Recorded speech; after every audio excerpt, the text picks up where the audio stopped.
Las Vegas. Tommy Hearns is one of the enduring talents of the boxing world. He splashed onto the scene in big fashion this decade, and the only avenue of hype he brought with him was the manner in which he could punch.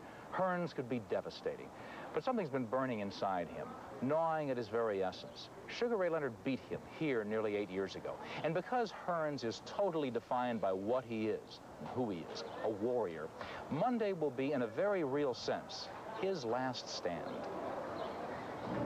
I'm not a good loser. I don't accept losing very well at all. But I accept it for the moment because I know it's just a matter of time when we get back out there and recapture what I lost.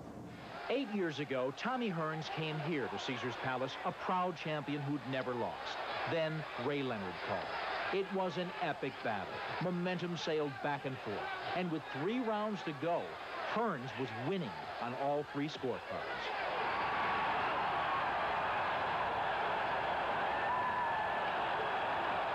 But Hearns said the sense of occasion and so huge a fight for such high stakes all combined to overwhelm him.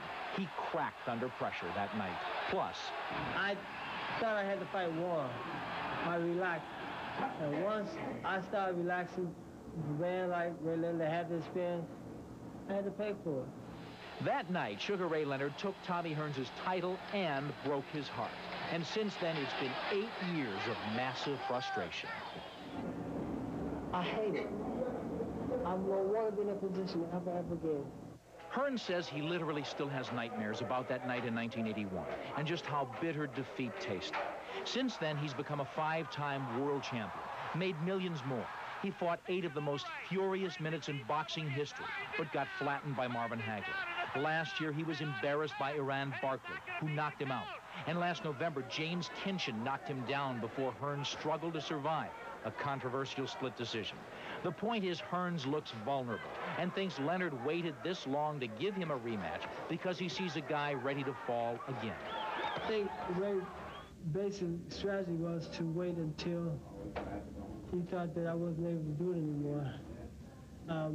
But he's wrong. I'm more motivated than I ever have been in my entire boxing career.